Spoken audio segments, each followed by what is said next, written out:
Isang bagong virus ang mahigpit na binabantayan ngayon ng mga health expert matapos na magdeklara ng outbreak sa Southern India. Ito ay tinatawag na Nipah virus na ayon sa eksperto ay unang natuklasan sa Malaysia noong 1998. Ayon sa infectious disease expert na si Dr. Rolf Jean Solante, nakikita sa fruit bato isang uri ng paniki na pwedeng ipasa sa tao.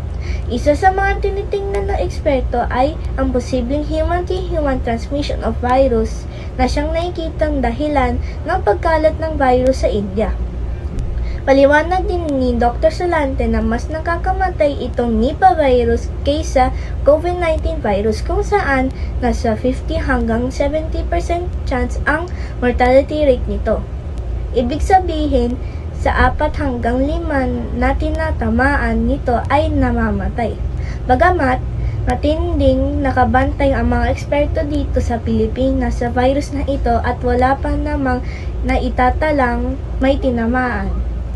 Ilan lamang sa mga sintomas ang lagnat, pananakit ng katawan, matinding sakit ng ulo, dalas ng pagtulog at pagtigil ng puso at baga.